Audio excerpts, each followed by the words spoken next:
To Jenkins to Drew for the win. Gone. He did it. Right down to 7 seconds. You can see the time. Wittenberg. Oh, it's a long ways. They won it on the dunk. They can get in better shooting range. There's the pass to Leitner. Puts it up. Yes! March Madness. Moments like this are what make the NCAA men's basketball tournament so successful. It's the chance for David to take down Goliath and for the heroes to be etched in stone among the all-time greats. Powerhouse matchups, last-second buzzer beaters, and star student athletes all set the stage for moments of triumph and heartbreak. This undoubtedly attracts big-time money from sponsors and television corporations. The NCAA is receiving close to $10.8 billion for the current 14-year TV deal with CBS. That's a lot of money. It is. You know, you think to yourself how much of a business it really is. We're in the business of higher education, but March Madness is a business unto itself. I'm surprised that's not more, honestly. I think with the amount of eyeballs that this tournament gets, you know, it definitely, I think it is worth the value that they're paying for it. This is where I think that on the men's side of athletics, college athletics, we're going down the wrong road. You know, it's interesting because I feel as if it's a trickle-down effect. So you see professional sports, you know, the multi-million-dollar contracts with those athletes and how much those salaries have ballooned. And now you see it trickling down into the top schools, colleges in the NCAA, the BCS schools. So now you're dealing with multi-million-dollar contracts as far as coaches and facilities and that kind of thing. So when you start dealing with that kind of money, then this is where values get skewed and we start losing what college athletics is truly about. With that amount of money, it was only a matter of time before the topic of pay for play was brought to the public's attention. Should student athletes receive compensation? Well, I think you can go back and forth on it because obviously there are those large contracts that are being brought in by the different organizations and the institutions. I believe they should not be paid. There's been a big debate back and forth. Should there be a pay for play? Should there be some kind of extra stipend going on? And I do not think they should be paid. There are a couple of reasons why. I think the main reason is because financially it would be way too hard, and especially for a school like us. Like, you know, it's hard enough for us to get recruits here sometimes because of the location or what conference we're in. But you start paying players, you know, that's gonna make things tough. And I think the pay scale and the different variables. I mean, there's that issue. There's potential Title IX issues with it. So there are a couple of different reasons why I think that, you know, any extra pay for student athletes would be tough to manage. I was not in favor of it for a couple reasons. Number one, I think it devalues the education. You know, those were certainly the sports they're talking about are football and basketball, and they have a free education. And I think for certainly those of us who pay for their education on their own and work through college and all that, you know, that's a huge price.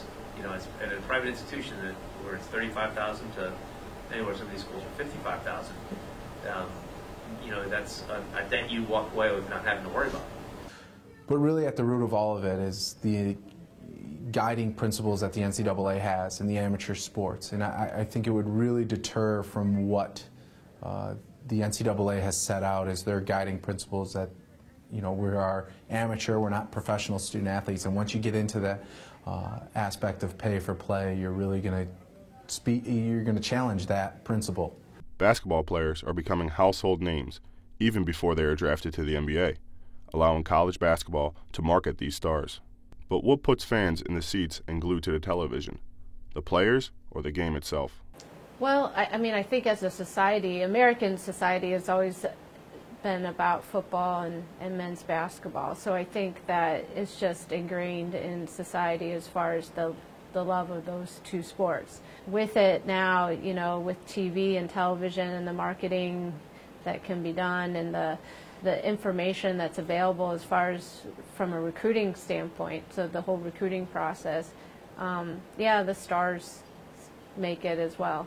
But they more so of the game. Most people like college basketball more so than the NBA, mainly because people are more attached to it. People are a lot more attached to their college that they went to school or what they cheer for growing up. Because people, players come and go, like you said, either 1 year or 4 years once they're done. So I think the game is stuff what people, come to. Players are saying their jerseys are being sold in the bookstores, and the NCAA uses their likeness for video games. Is this a major problem for those who say they shouldn't be paid? I would ask him what his tuition bill was this semester. They're spending a whole lot more too, but I also understand that it does help cover some of the other expenses of the athletics department.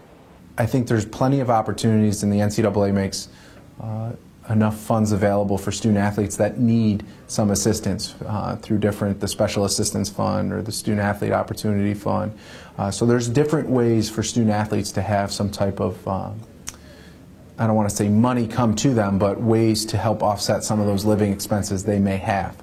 In recent years, big-time college programs and players have received NCAA sanctions for dealing with illegal boosters and questionable agents who have been giving athletes money under the table. Would a pay-for-play scenario put a stop to this? So, let's say we pay an athlete $40,000 a year. Well, let's stop that athlete from taking an extra $200,000 to go to play at another school. Like, it doesn't stop the cheating. It doesn't stop the black mark that's on college athletics right now. It's hard for us, those of us who are in the business, because it's a black mark on all of our business. And obviously we don't do business that way, but the schools who do are giving us a bad name. So I don't see it fixing the problem at all. I think it would only speed up the process, to be honest with you. I think it would change it because then it really gets into who can pay more money and how much money can be doled out from each institution. So I don't know if it would curb that performance. Really in many aspects you cannot police or educate someone's ethics and morals. Now, the other side of me says, I don't see why we could go with an Olympic model where student athletes could have endorsements on their own, and they could have agents who could maybe shepherd them a little better than what they're getting shepherded now, and kind of work through the business side so they don't get taken advantage of on the business side. But I wouldn't have any issue with an Olympic model, because I think it makes more sense and it doesn't devalue the education. There is the growing idea of the NCAA adopting an Olympic style of amateurism. In this case, the athletes would take full control of marketing themselves, including shoe deals, jersey sales, and endorsements. This wouldn't cost the NCAA a single dime, so could this be a reasonable solution in the future? I think what you're going to see is prior to collegiate enrollment, they're going to allow for student athletes to earn some type of prizes that are actual and necessary for your competition. So I think they're going to see that obviously playing the sports and training in the way that you need to in order to be a high caliber athlete, it comes with great expense. So I think they're going to allow those student athletes to offset some of their expenses by prize monies that they may win in tournaments. I would never say never kind of person. You might see some stuff. I think over the next couple of years you're going to see some big changes. And it's all going to come down to pretty much TV money, like you said, or what the CBS did with March Madness, with the BCS for football as well.